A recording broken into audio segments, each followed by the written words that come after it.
রংপুরে জানো প্রকল্পের বিভাগীয় পর্যায়ে প্রকল্পের সমাপ্তিকরণ সভা অনুষ্ঠিত হয়েছে।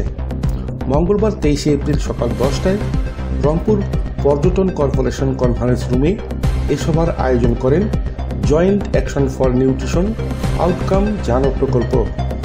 আনিসুজ্জামান মানিকের ভিডিও চিত্রে বিশেষ প্রতিবেদন।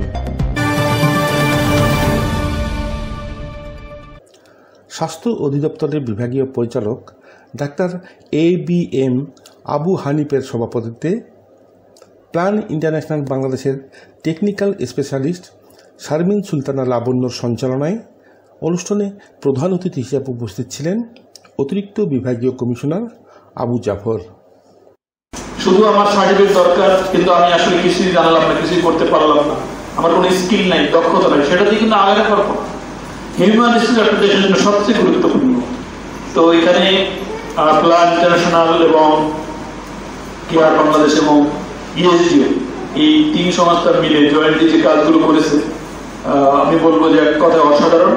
এবং এই কাজগুলো সরকারের বিভিন্ন প্রোগ্রামের মধ্যে আছে বিভিন্ন খণ্ডিত ভাবে, কিন্তু এখানে যে কাজগুলো যেটা আমার মনে হয় হোল হার্টেডলি এবং কম্বাইন্ড হয়েছে এবং হোলিস্টিক অ্যাপ্রোচে হয়েছে, যার কারণে এটা ফলাফল খুব ভালো।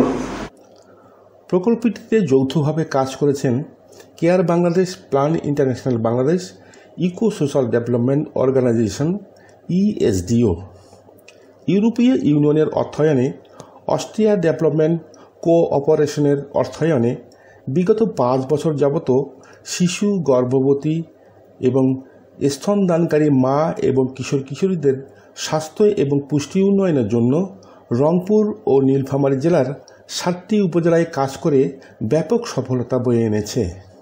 রিগার্ডিং জানোর ব্যাপারে আমার যেটা মনে হয়েছে যে তাদের সীমিত আকারে কিছু কিছু ক্ষেত্রে কাজ করলেও তাদের যে ইন্টারভেনশনটা এটা ছিল আসলে মাল্টি সেক্টরাল। অনেক ক্ষেত্রে তারা চেষ্টা করেছে এবং এটার চেষ্টার ফলাফল আমি আজকে ডিভিশনাল যে ওয়ার্কশপ যেটা হচ্ছে ক্লোজিং ওয়ার্কশপ এটাতে এবং গত মাসে পারহাps নীলফামারী জেলাতে একটা ক্লোজিং প্রোগ্রাম হয়েছে, যেখানে তারা আমাকে চিফ গেস্ট হিসেবে ইনভাইট করেছিল জেলা প্রশাসক মহোদয়ের সম্মেলন কক্ষে, তার সভাপতিত্বে।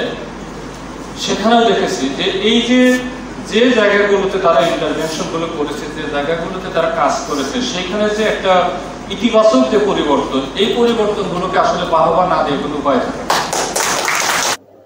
সভায় বিশেষ অতিথি হিসাবে মাধ্যমিক ও উচ্চশিক্ষা অধিদপ্তরের বিভাগীয় পরিচালক SM আব্দুল মতিন লস্কর, শিক্ষা বিভাগের বিভাগীয় উপপরিচালক শফিকুল ইসলাম, স্বাস্থ্য বিভাগের বিভাগীয় উপপরিচালক জাহাঙ্গীর কবির, কৃষি বিভাগের ডেপুটি ডিরেক্টর আনোয়ার হোসেন, জেলা শিক্ষা অফিসার হাফিজুর রহমান এনায়েত হোসেন, স্বাস্থ্য বিভাগের প্রকৌশলী পঙ্কজ কুমার সাহা প্রমুখ বক্তব্য রাখেন। অনুষ্ঠানে মূল প্রবন্ধ উপস্থাপন করেন প্ল্যান ইন্টারন্যাশনাল বাংলাদেশ ও জানো প্রকল্পের প্রজেক্ট ম্যানেজার পঙ্কজময় ত্রিপুরা, আশিক বিল্লা প্রমুখ।